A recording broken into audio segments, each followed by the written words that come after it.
ॐ अज्ञानतिमिरान्धस्य ज्ञानञ्जनशलाकया चक्षुरुन्मीलितं येन तस्मै श्रीगुरवे नमः।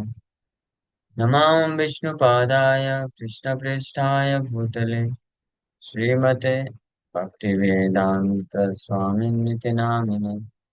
नमस्ते सारस्वते देवे गौरवाणी प्रचारिणे निर्विशेष शून्यवादी पाश्चात्यदेशतारिणे नित्यानंद नमस्तुभ्यं प्रेमानंदप्रदायिने कलौ कल्मषनाशाय जानवापतये नमः। नमो महावदन्याय कृष्णप्रेमप्रदायते कृष्णाय कृष्णचैतन्य नामने गौरतुसे नमः। जय श्री कृष्ण चैतन्य प्रभु नित्यानंद श्री अद्वैत गदाधर शिवासादि गौर भक्तवृंद।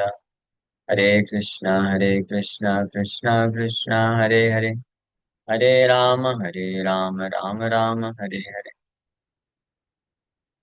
हरे कृष्णा। तो आप सभी भक्तों का हार्दिक स्वागत है आज के श्रीमद् भागवतम के चर्चा में। तो हम लोग चर्चा कर रहे हैं श्रीमद् भागवतम पहला स्कंद और सातवां अध्याय चैप्टर वर्स नंबर 10। उतवाचा आत्मरामस्य मुनियो निर्ग्रंथि अपि उरुक्रमे कुर्वन्ति यहि तु किं भक्तिम् इत्थं भूतगुणो हरि। तो इस श्लोक पे चर्चा हम लोग कर रहे थे। तो अभी तक आत्मा शब्द का अर्थ धृति को लेकर के महाप्रभु व्याख्या कर रहे थे। और धृति शब्द निज पूर्णता आदि ज्ञान काय दुखा भावे उत्तम प्राप्त है महापूर्ण है। The word dhriti is also use when one is fully perfect in knowledge. धृति का एक अर्थ तो हुआ धैर्य, एंडोरेंस। और दूसरा अर्थ है धृति का कि जो व्यक्ति पूर्ण ज्ञान में स्थित है, पूर्ण ज्ञान में स्थित है। When due to having obtained the lotus feet of the Supreme Personality of Godhead, one has no material miseries, he attains Mahapurna, the highest level of perfection. So ऐसा धृति यानी पूर्ण ज्ञान में स्थित व्यक्ति भी भगवान कृष्ण के गुणों से आकृष्ट होकर के उनके चरण कमलों का जब आश्रय प्राप्त कर लेता है तो वो समस्त भौतिक कल्मशों, भौतिक दुखों से मुक्त होकर के महापूर्ण की अवस्था को प्राप्त करता है। महापूर्ण मतलब सर्वश्रेष्ठ सिद्धि की सर्वश्रेष्ठ अवस्था, हाईएस्ट लेवल ऑफ परफेक्शन। धृतिश्चात् पूर्णता ज्ञान दुःखाभावोत्माप्तिभिः अप्राप्तातीत नष्टार्था नाभिशं शोचनाधिकृता।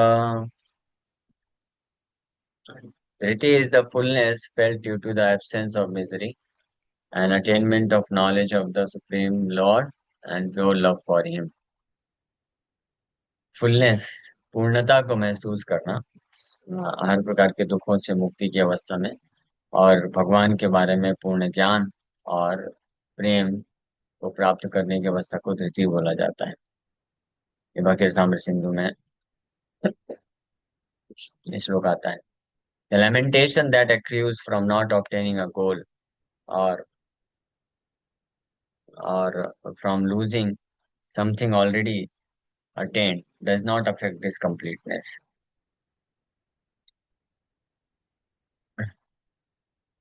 तो ये completeness को व्यक्त करता है, fullness। धृतिश्चात् पूर्णता। कृष्ण भक्त दुखहीन वाञ्छान्तरहीन कृष्ण प्रेम सेवा पूर्णानंद प्रवीणा। A devotee of Krishna is never in a miserable condition, nor does he have any desire other than to serve Krishna. He is experienced and advanced. He feels the transcendental bliss of love of Krishna and always engages in his service in full perfection. तो कृष्ण भक्त दुखहीन, कृष्ण भक्त दुख से विहीन होता है, दुखहीन होता है। और वांछा अंतरहीना, कृष्ण को सेवा करने के अतिरिक्त और कोई इच्छा नहीं होती उसके हृदय में। कृष्ण प्रेम सेवा पूर्ण आनंद प्रवीणा। कृष्ण प्रेम से परिपूर्ण, सेवा में यह प्रवीण और पूर्ण आनंद से भरा होता है। इसको धृति बोलते हैं। आत्मरामश्च मुनियो कुर्वन्ति महेतुकीं भक्तिं इत्थं भूत गुणो। ये धृति शब्द का अर्थ बता रहे। भगवान भी इसको भागवत में वर्णन करते हैं कि आ, मेरे जो भक्त होते हैं, ऐसे शुद्ध भक्त, वो पूर्णता को इस रूप में पूर्ण होते हैं। धृति यानी इतने परफेक्ट होते हैं, इतने कंप्लीट होते हैं, या फुलनेस में होते हैं, पूर्णता में होते हैं, कि मेरे सिवा के बिना उनको क्षालोक्यादि चतुष्टयम न इच्छन्ति सेवया पूर्णा कुतो अन्यत् काल विप्लुतम। सेवया पूर्ण, मेरी सेवा में लगने के कारण, मेरे भजन में लगने के कारण वो ऐसी पूर्णता को महसूस करते हैं कि यहाँ तक कि वैकुंठ की चार प्रकार की मुक्ति को भी वो इच्छा नहीं करते हैं। तो अन्य इस संसार का कोई भी भोग है जो काल विप्लुतम, जो काल के साथ नष्ट हो जाता है, उसका तो सवाल ही नहीं उठता है। मत सेवया प्रतीतम ते सालोक्यादि चतुष्टयम् नेच्छन्ति सेवया पूर्णा कुतो अन्यत् काल विप्लुतम्। My devotees having fulfilled their desires by serving me।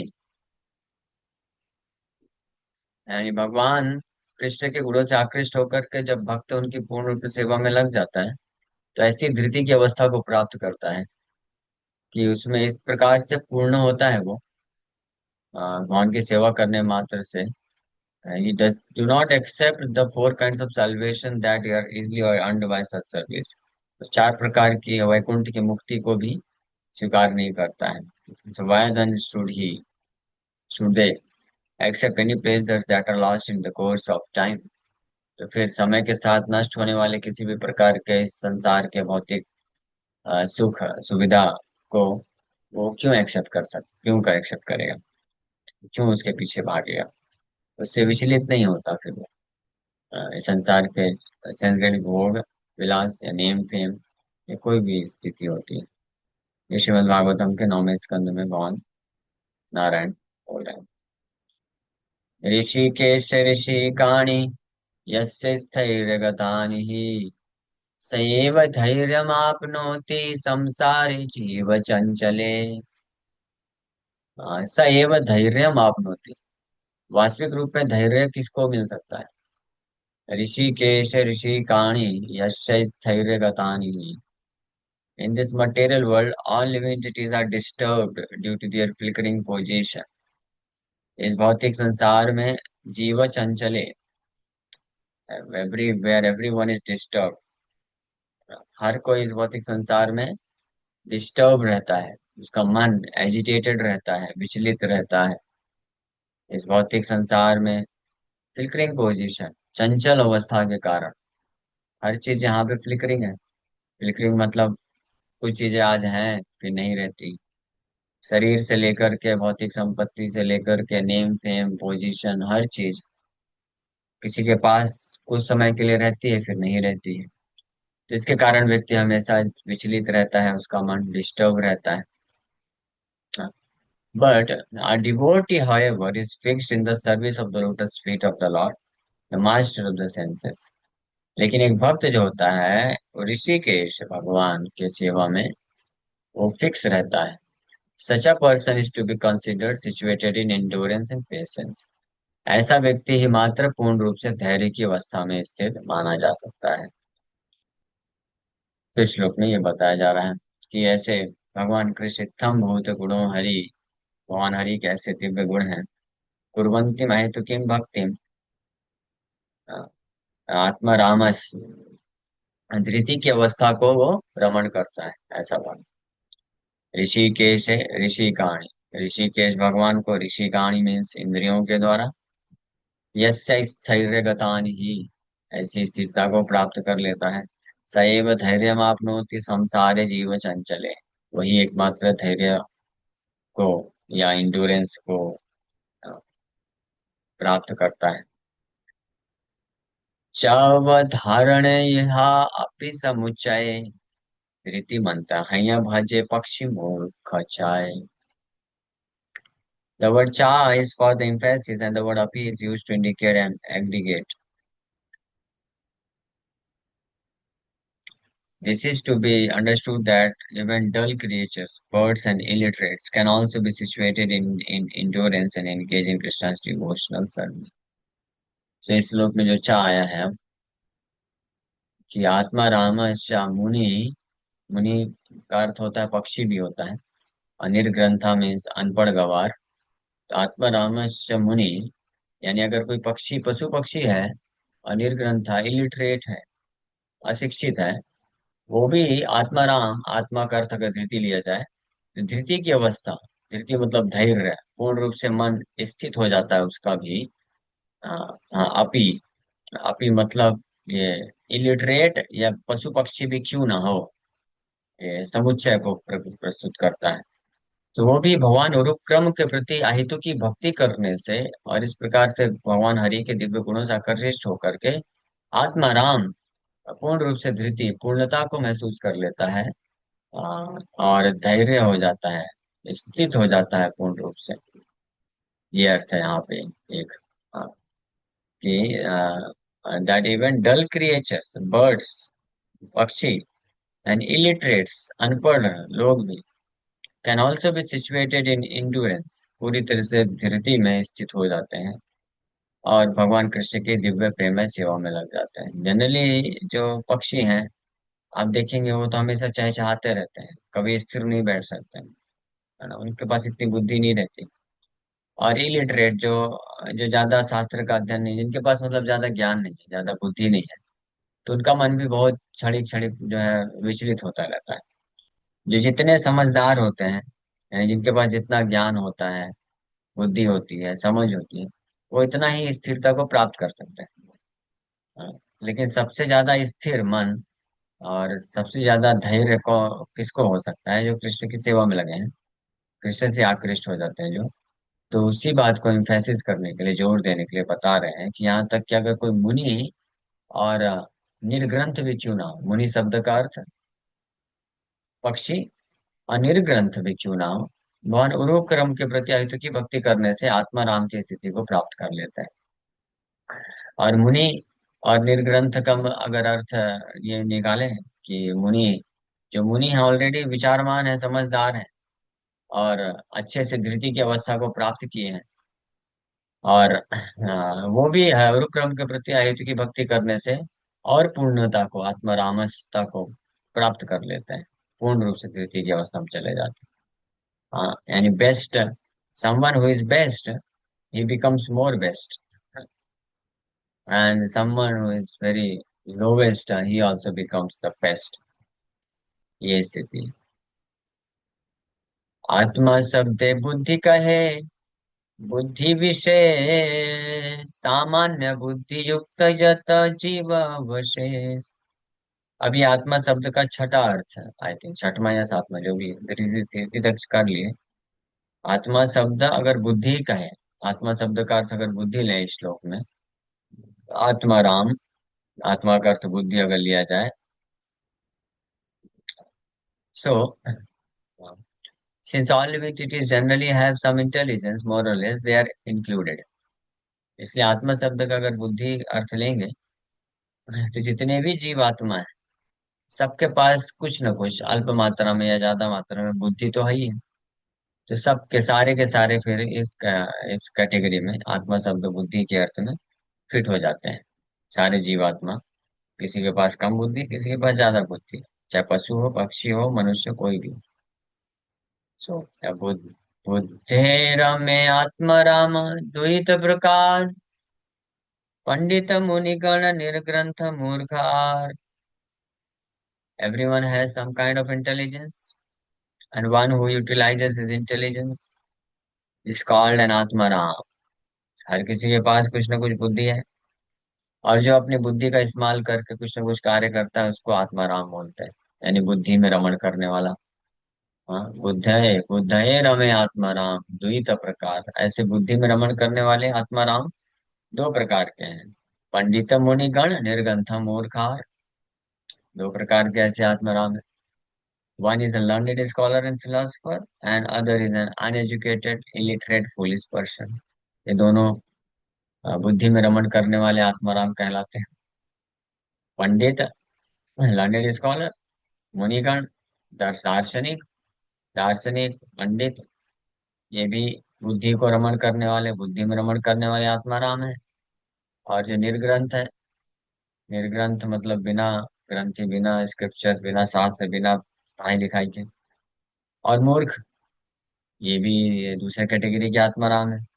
बुद्धि में रमण करते हैं क्योंकि बुद्धि जो है, इनके पास बुद्धि, कम बुद्धि होती है। तो उस कम बुद्धि के हिसाब से ये ज्यादा ये भौतिक संसार के टेंशन से मुक्त रहते हैं, उसमें रमण करते हैं। कृष्ण कृपाए साधु संगे रति बुद्धि पाए, सब छाड़ी शुद्ध भक्ति करे कृष्ण पाए। तो ऐसे हर प्रकार के बुद्धि रखने वाले व्यक्ति भी जो अपने अपने बुद्धि का इस्तेमाल करके अपने अपने स्तर पर रमण करते हैं, साधु संघ में आकर के कृष्ण की कृपा को जब प्राप्त कर लेते हैं तो इनके पास रति बुद्धि आ जाती है। रति मतलब अट्रैक्शन एंड इंटेलिजेंस पाए। और फिर बाकी अन्य सारी चीजों को छोड़ छाड़ के शुद्ध भक्ति करके कृष्ण के चरण कमलों में आश्रय लेते हैं। By the mercy of Krishna and by association of devotees, one increases his attraction to and intelligence for pure devotional service। ददामि बुद्धि योगम तप। तो कृष्ण की कृपा से, साधु संघ में कृष्ण की कृपा से व्यक्ति अपना कृष्ण के प्रति आकर्षण और कृष्ण की शुद्ध भक्ति के लिए बुद्धि को विकसित कर लेता है। और इसलिए व्यक्ति अन्य सभी चीजों को त्याग करके पूर्ण रूप से कृष्ण के चरण कमलों की सेवा में और उनके शुद्ध भक्तों के चरण कमलों की सेवा में लगा देता है। ये एक बुद्धि अर्थ अगर लेते हैं आत्मा का, तो बुद्धि, आत्मा का अर्थ बुद्धि लेंगे अगर, तो आत्मा रामस यानी बुद्धि, जिसके पास जितनी बुद्धि है उसके अनुसार ये संसार में वो रमण करता है। जैसे जो ज्यादा बुद्धिमान होते हैं तो बड़े बड़े साइंटिस्ट होते हैं, दार्शनिक होते हैं, पढ़े लिखे लोग होते हैं, तो वो अपने उस बुद्धि के समझ के अनुसार रमण करते हैं। जिनके पास कम बुद्धि होती है तो कम बुद्धि रह करके वो कम बुद्धि के अनुसार जो समझ होती है उसके उसी में ही रमण करते हैं वो लोग। हाँ, वो भी उस तरह। तो ऐसे लोग भी भगवान हरि के गुणों से आकृष्ट, हर कैटेगरी के बुद्धि रखने वाले लोग भी भगवान हरि के गुणों से आकृष्ट होकर के कृष्ण के भजन में अपने आप को लगा देते हैं। हाँ। अहम सर्वस्य प्रभवो मत्तः सर्वं प्रवर्तते इति मत्वा भजन्ते माम बुधा भाव समन्विता। ये गीता मान बोलते हैं, बुधा भाव समन्विता। जो व्यक्ति ये जानता है कि मैं सर्वस्व प्रभवा, मैं सभी जगत का स्रोत हूँ, सब कुछ मेरे से निकलता है, मेरे से उत्पन्न होता है, मेरे नियंत्रण में है। तो ऐसा बुद्धिमान व्यक्ति जो इसको परफेक्ट तरीके से जानता है, पूर्ण रूप से जानता है, वो मेरी सेवा में पूर्ण प्रेम और भक्ति के साथ उदा भाव समन्विता, भाव, प्रेम समन्विता, भाव समन्विता, ऐसा बुद्धिमान व्यक्ति मेरा भजन करता है, सेवा में लग जाता है। इसको बोलते हैं आत्माराम। बुद्धि में रमण करने वाले व्यक्ति भी कृष्णा गुणाकृष्ट होकर के आप उन सभी चीजों को त्याग करके कृष्ण के भजन में लग जाते हैं, सेवा में लग जाते हैं। ते वै विदन्ति अतितरन्ति च देव माया, स्त्री शूद्र हून सबरा अपि पाप जीवा, यद्दद्भुत क्रमा परायणशील शिक्षा तिर्यक् जना अपि किमुर्षु धारणा ये। Women, fourth class men, uncivilized hill tribes, hunters, and many others born of low families, as well as birds and beasts, can engage in the service of the Supreme Personality of Godhead, who acts very wonderfully, and follow the path of the devotees and take lessons from them. Although the ocean of nescience is vast, they can still cross over it. What then is the difficulty for those who are advanced in Vedic knowledge? तो ऐसे अनेकों प्रकार के लोग, अ, स्त्रियां, चतुर्थ class के व्यक्ति, अनसिविलाइज्ड लोग, असभ्य लोग, शिकारी, और अनेकों निम्न जातियों में जन्म लेने वाले लोग, पशु पक्षी भी, यहाँ तक कि वो भी भगवान हरि के सेवा में अपने आप को लगा सकते हैं, जो इतने अद्भुत तरीके से कार्य करते हैं। गुरु क्रम, वो एक्ट्स वेरी वंडरफुली। बड़े दिव्य गुणों को रखने वाले भगवान हरि ऐसे वंडरफुल, ऐसे अद्भुत तरीके से लीला करते हैं कि अनेकों प्रकार के निम्न स्तर के जीवात्माएं भी अपने आप को कृष्ण की सेवा में लगा देते हैं, और भक्तों के मार्गदर्शन, पद चिन्हों में पालन करते हुए जीवन यापन करके ये जो भव सागर है, जो कि बहुत विशाल है, इसको भी आसानी से क्रॉस कर लेते हैं। तो फिर ऐसे लोगों को क्या कहना, जो कि वैदिक ज्ञान में निपुण है, बढ़े चढ़े हैं, तो उनका फिर क्या कहा जाए। वो भी आसानी से निकल सकता है। इत्थम भूत गुणो हरि, तो आत्मा रामश्च मुनि। अलग अलग कैटेगरी के बुद्धि रखने वाले लोग भी भगवान हरि की अद्भुत गुणों और उरुक्रमा, उनके अद्भुत वंडरफुल जो लीलाएं होती हैं उससे आकृष्ट होकर के आ, उनके सेवा में लग जाते हैं और परफेक्शन सिद्धि को प्राप्त कर लेते हैं। तो ये जो है भागवत के दूसरे स्कंद के 7वें अध्याय में ब्रह्मा जी ये श्लोक नारद मुनि को बता रहे हैं, भगवान विष्णु के दिव्य चरित्र का वर्णन करते हुए, कि भगवान विष्णु के महिमा का गुणगान करने मात्र से व्यक्ति भव सागर को पार कर सकता है, भले ही वो कितना भी निम्न जाति का क्यों ना हो। विचार करिया जबे भज कृष्ण पाय, से बुद्धि देन तारे जाते कृष्ण पाय। Considering all these points, when one engages in the service of Krishna's lotus feet, Krishna gives one the intelligence by which he can gradually progress toward perfection in service to the Lord. तो ये सब चीजों पर विचार करते हुए ये निष्कर्ष निकलता है कि विचार करिया जब भजे कृष्ण पाए, कृष्ण के चरण कमलों का जब कोई भजन करता है, सेवा में लग जाता है, तो भगवान कृष्ण उसके ऊपर बड़ी कृपा करके ऐसी बुद्धि प्रदान करते हैं जिसके बल पे वो कृष्ण के चरण कमलों को प्राप्त कर लेता है, भले ही कैसा व्यक्ति क्यों ना हो, बहुत ही निम्न स्तर की बुद्धि भी क्यों न रखता हो। उसको भगवान बुद्धि देते हैं जब भगवान की सेवा में भगवान को समर्पित कर देता है। हाँ, ये हमने देखा है, प्रैक्टिकल एक्सपीरियंस है ना। कुछ कुछ भक्त ऐसे होते हैं जो कि बाहरी रूप से मतलब इतने ज्यादा मटेरियली, भौतिक रूप से बहुत एक्सपर्ट नहीं होते, दक्ष नहीं होते हैं। पूर्व जन्म के कर्म के अनुसार इस चीजें होती हैं, और बुद्धि भी इतना तेज नहीं चलता उनका। लेकिन सम और अदर उनको, क्योंकि कृष्ण को समर्पण कर देते हैं, तो उनके दिमाग में हमेशा ये बुद्धि स्थित हो जाती है कि जो भी है साधु संग नहीं छोड़ना चाहिए, और कृष्ण का भजन करना चाहिए, यही जीवन का सार है। ये बिल्कुल उनके दिमाग में बैठ जाता है। भले ही वर्ल्डली, मतलब भौतिक रूप से ज्यादा एक्सपर्ट नहीं होते वो लोग, बहुत बुद्धि नहीं होती है कि बहुत अच्छे से कुछ काम कर सकें। सेवा में भी बहुत ऐसे अच्छे से सेवा नहीं कर पाते हैं, कुछ कुछ है इधर उधर गलती करते रहते हैं। थोड़ा थोड़ा बुद्धि कहीं लगाते हैं, कहीं लगाते हैं, कुछ बुद्धि बोलना कुछ जाता है, करते कुछ और है, सोचते कुछ और है, कहते कुछ और है। हाँ, लेकिन एक बड़ी इंटरेस्टिंग बात है कि फिर भी वो कृष्ण का आश्रय छोड़ के नहीं जाते हैं।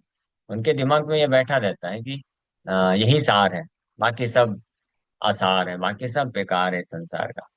वही भौतिकवादी व्यक्ति, कुछ भौतिकवादी व्यक्ति होते हैं, बड़े बहुत बुद्धिमान होते हैं, बड़े एक्सपर्ट होते हैं, और इतना अच्छे तरीके से दक्षता पूर्वक कार्य करते हैं, भौतिक कार्य करते हैं, खूब पैसा कमाते हैं, नाम कमाते हैं, और बहुत ही चापलूसी कर सकते हैं, सारे चतुर होते हैं, ऐसा दिखता है बाहरी रूप से।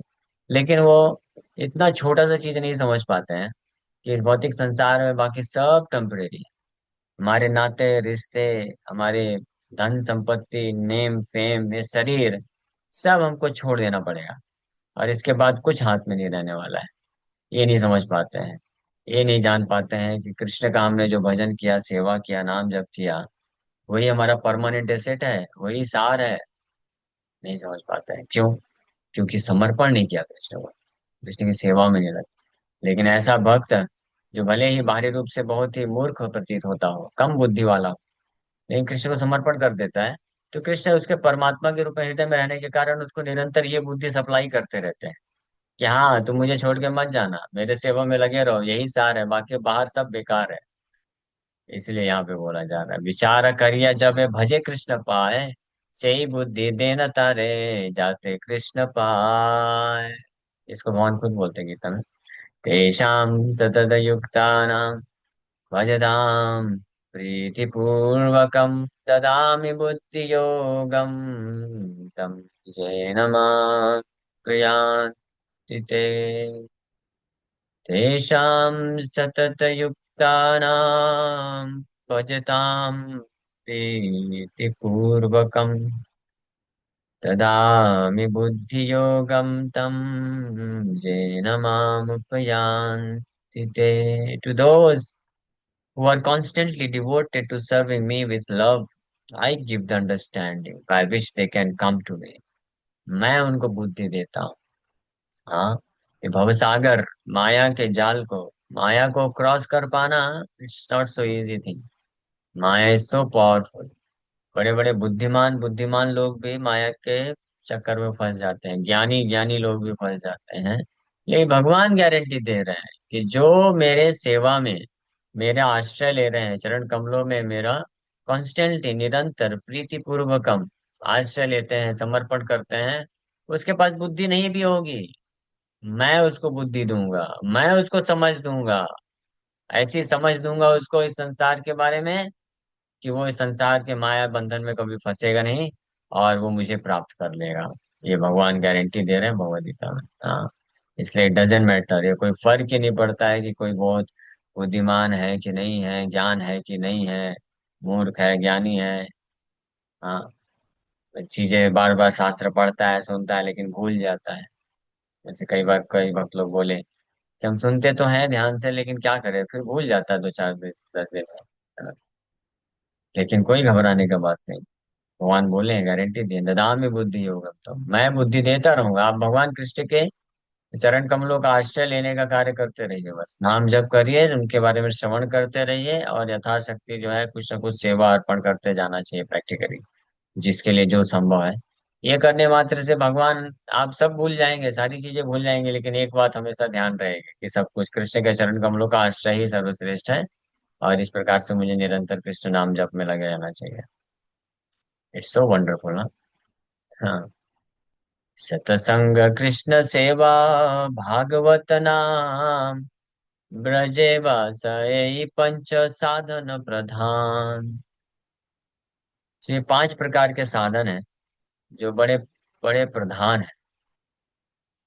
एक है सत्संग, साधु संग, कृष्ण सेवा, भागवत का श्रवण, नाम जप, और ब्रजवास। ये 5 प्रकार के साधन बड़े पावरफुल है व्यक्ति को इस संसार से निकालने के लिए। यही पंच मध्य एक स्वल्प यदि है, सुबुद्धि जने रहाय Krishna प्रेमोदय। One's dormant love for Krishna gradually awakens if one is a little advanced in one of these 5 items, is intelligent and is it. तो ये 5 प्रकार में से अगर किसी एक आइटम का भी कोई स्वल्प मात्रा में भी संग कर लेता है, प्राप्त कर लेता है, एडवांसमेंट प्राप्त कर लेते हैं 5 में से किसी एक आइटम में भी, तो कृष्ण के प्रति प्रेम उसके हृदय में विकसित हो जाता है, और ऐसा व्यक्ति जो बुद्धिमान हो जाता है। दुरूहात भूतवीर्यस्मिन् श्रद्धा, दूरे सुपंचके यत्र स्वल्पमपि संबंधः, सद्यां भाव जन्मने। भक्ति रसामृत सिंधु में बताया गया है।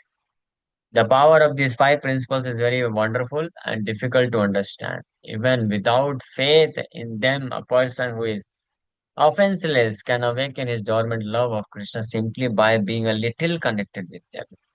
तो ये 5 चीजें इतनी शक्तिशाली हैं, साधु संग, कृष्ण सेवा, भागवत श्रवण, नाम जप, और धामवास, मथुरावास या मंदिर वास। मंदिर ही है वास्तव में ब्रजवास, धामवास। से पांच है। अगर कोई, भले इसको बहुत श्रद्धा ना हो, लेकिन अगर निरपराध होकर के, एक कंडीशन जरूर है, निरपराध होना चाहिए। निरपराध होकर के अगर इसका थोड़ा भी संग करता है इन पांचों में से किसी एक का भी, तो अपने हृदय में कृष्ण के प्रति जो प्रेम है वो विकसित कर लेगा। उदार महति जार सर्वोत्तम बुद्धि, नाना कामे भजे तब उपाय भक्ति सिद्धि।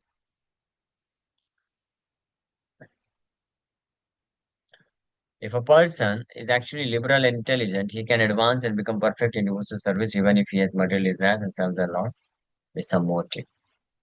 अकाम सर्व काम, भक्ति प्रवाह से काम छड़ाया, कृष्ण पदे भक्ति कराए गुणे आकर्षया, सत्यम सत्य। ओके, ये आत्मा शब्द है, स्वभाव कहे। अब ये आखिरी जो स्वभाव आत्मा शब्द का अर्थ है, ये हम लोग कल चर्चा करेंगे। इसके पहले दो तीन श्लोक और बचे।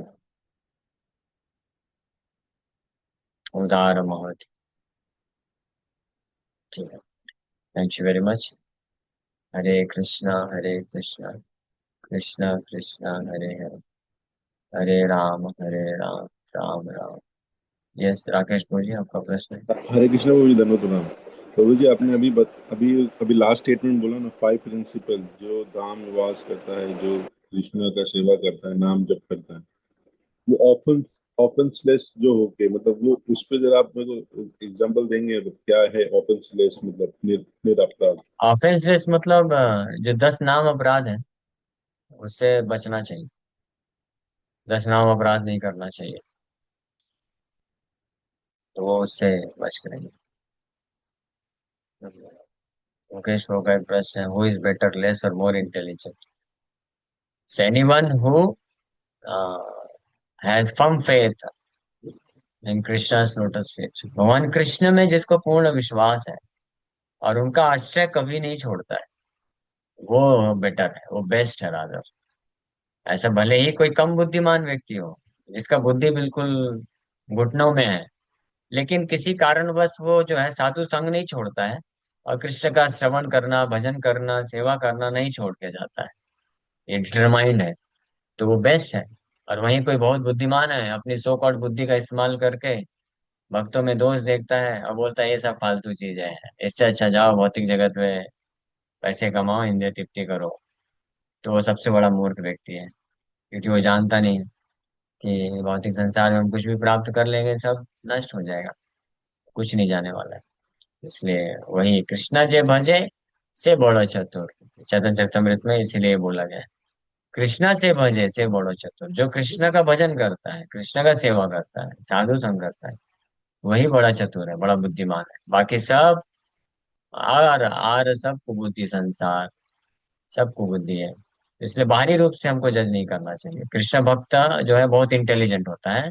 इंटेलिजेंट का अर्थ क्या है? कि वो सार को जानता है कि अल्टीमेटली जीवन में यही सब कुछ है, कृष्ण का आश्रय लेना ही सब कुछ है, भले बाहरी से भौतिक रूप से ज्यादा बुद्धिमान नहीं होगा। ओके, यस, वंदना माता जी। हरे कृष्णा प्रभु जी, पंचांग प्रणाम। प्रभु जी, जैसे कोई सारे नियम करते हैं, सब कुछ करते हैं, लेकिन वो दीक्षा लेना नहीं चाहते हैं, तो उसमें ऐसे में क्या होता है उनके साथ? ऐसे, ये तो वही बात हो गई कि कोई लड़का लड़की है, साथ में रहते हैं, सब कुछ करते हैं, और ये बहुत बोलते हैं कि हम एक दूसरे को बहुत प्रेम करते हैं, लेकिन विवाह नहीं करेंगे हम लोग। तो it is a similar kind of thing. दीक्षा मतलब सेंस ऑफ रिस्पॉन्सिबिलिटी है, अकाउंटेबिलिटी है, कि हम जो है अब पूरी तरीके से गंभीरता पूर्वक समर्पण करना चाहते हैं। हमारे जो आचार्य गण हैं, जो सिद्धांत दिए हैं कृष्ण भक्ति के लिए, कृष्ण भक्ति के लिए समर्पण का ये एक वो है, क्या बोलते हैं, तरीका है, दीक्षा विधि, दीक्षा विधान है ना। तो ये बहुत महत्वपूर्ण है, समर्पण, सेंस ऑफ सरेंडर को ये प्रदान करता है। तो ऐसा, इसका मतलब ये नहीं है कि अगर कोई दीक्षा नहीं लिया तो उसका भक्ति व्यर्थ है, व्यर्थ नहीं होता है भक्ति। वो जो भी भक्ति करता है कोई व्यक्ति, चाहे दीक्षा लिया हो या ना लिया हो, वो उतने मात्रा में रहता है इफेक्टिव। लेकिन दीक्षा लेने से वो उसकी पूर्णता बोल सकते हैं। जैसे विवाह होने से कोई लड़का लड़की का संबंध है तो वो पूर्ण माना जाएगा, वैलिड माना जाएगा। या अ, इसको एग्जैक्ट कैसे समझाया जाए। दीक्षा काले शिष्य करे आत्मसमर्पण। वो सेंस ऑफ अकाउंटेबिलिटी होती है। अकाउंटेबिलिटी को क्या बोलेंगे, रिस्पॉन्सिबिलिटी आती है। दीक्षा के पहले कोई इतना रिस्पॉन्सिबिलिटी नहीं है। हाँ ठीक है, मेरा इच्छा हुआ, अगर कोई वैष्णव बोलते हैं कि ये सेवा करो, किया तो किया, नहीं किया तो नहीं किया, नो प्रॉब्लम। लेकिन दीक्षा लिया मतलब समर्पण है कि हाँ, गुरु जी ने जो आदेश दिया है वही मेरे जीवन का असली लक्ष्य है, वही मुझे करना है। गुरु मुखा पद्मा वाक्या चित्ते ते करिया क्या, आर न करी हमने आशा। ये है। तो गुरु जी जो कृष्ण को पूर्ण रूप से हमको शरणागति प्राप्त करने के लिए जो आदेश देते हैं, मार्गदर्शन देते हैं, हाँ, जो हमको पसंद नहीं भी होगा कई बार, क्योंकि कृष्ण को पूर्ण शरणागति अगर प्राप्त करना है तो समस्त भौतिक आसक्तियों से मुक्त होना पड़ेगा। और हमारे में वो शक्ति नहीं है कि हम अपने आप को समस्त भौतिक आसक्ति से मुक्त कर सकें। इसलिए दीक्षा जो लेते हैं तो गुरु को समर्पण करते हैं। फिर गुरु जी बोलते हैं कि आप जो है ये कार्य मत करो, आप ये कार्य करो। तो वो फिर क्योंकि समर्पण किया है तो इसलिए अपने आप को सेवक मान करके गुरु के आदेशों का पालन करता है, भले ही उसको अच्छा लगे या ना लगे। और इस प्रकार से ऐसा शिष्य जो है निश्चित रूप में उन्नति करके इसी जन्म में भगवान की भक्ति को प्राप्त कर सकता है। ठीक हाँ, है प्रभु जी, धन्यवाद। ऐसा ही मुकेश को बिल्कुल सही एक चीज बताए। ये हम्म। एग्रीमेंट है एक तरीके से कृष्ण के हम्म। साथ, गुरु के साथ वास्तव में एग्रीमेंट है कि गुरु बोलते हैं कि मैं आपको इसी जीवन में भगवत धाम लेके जाऊंगा, कृष्ण का आश्रय प्रदान करूंगा, अगर आप मेरी बातों को मानने को तैयार हैं तो। ये एग्रीमेंट होता है दीक्षा के समय। तो जो शिष्य एग्रीमेंट स्वीकार करता है कि यस मैं करूंगा, तो उसी को बोलते हैं दीक्षा। जी प्रभु जी, ज्यादातर लोग एग्रीमेंट ही तो नहीं स्वीकार करना चाहते, इसलिए कहते हैं हम दीक्षा नहीं लेंगे, हम सब कुछ वैसा ही करेंगे जैसा तुम कर रहे हो, लेकिन हम दीक्षा नहीं लेंगे, हाँ, तो ऐसा ये वही बोलते बात हैं। है, मतलब कि पूर्ण रूप से मन में अभी तक विचार नहीं बनाया है कि हमको हर प्रकार की भौतिक आसक्ति से मुक्त होकर के कृष्ण का आश्रय प्राप्त करना है। जी, तो बंधना अभी नहीं मतलब, चाहते ना प्रभु जी। हाँ यस, पूरी तरीके से नहीं है अभी, तो इसलिए कोई नो प्रॉब्लम। ऐसा जल्दबाजी नहीं है, हम समय ले हम्म। सकते हैं। कोई जैसा जरूरी नहीं है कि हर किसी को 2 साल 3 साल में दीक्षा लेना हो। ले सकते हैं समय, कुछ वक्त होते हैं 5 साल 6 साल 8 साल भी लेते हैं, डिसाइड करते हैं दीक्षा लेने के पहले। तो वो ऑप्शन है। बट जितना डिले करेंगे उतना हमारे लिए वो है, मतलब क्योंकि जीवन का कोई भरोसा नहीं रहता है। जी जी, मैं और भी यही दीक्षा बोल लेने रही के हूँ। बाद वो करना है। ओके ठीक है, समय हो गया, ये प्रोग्राम करते हैं। अगर थैंक प्रभु जी यू। कोई मर जाए ऐसे में तो क्या होता है, उसके संग मृत्यु हो जाए उनकी। कुछ नहीं होगा, कुछ नहीं होगा। मृत्यु क्या है, मरता को थोड़ी ना है कोई, ये तो ड्रेस है ना। मर गया मतलब ड्रेस चेंज कर दिया, दूसरा ड्रेस पहन के बैठेगा दीक्षा में, फिर सिंपल सी बात है। अच्छा। जैसे मान लीजिए आज मेरा दीक्षा होने वाला है, तो मैं हम्म। सुबह सुबह निकला घर से, कोई मान लीजिए गृहस्थ हम्म। भक्त है, घर से आया, अब इतना बारिश हो रही है, धोती कुर्ता बढ़िया उत्तरी पहन के आया था, बारिश में कीचड़ का छींटा पड़ गया, पूरा ड्रेस खराब हो गया, कोई दिक्कत नहीं, वापस यू टर्न लेगा, जाएगा, नया सेट पहन के आ जाएगा। वही है। भक्ति करते करते दीक्षा का इच्छा रखा किसी ने, लेकिन अकारण असमय मृत्यु हो गई, तो कोई टेंशन नहीं है, नया कपड़ा भवन पहना करके फिर दीक्षा समारोह में बैठा देंगे। हम्म। ठीक है। ठीक है प्रभु जी, धन्यवाद। हरे ओके। कृष्णा, पंचांग हरे प्रणाम कृष्णा। प्रभु ji. Okay, thank you very much. Hare Krishna.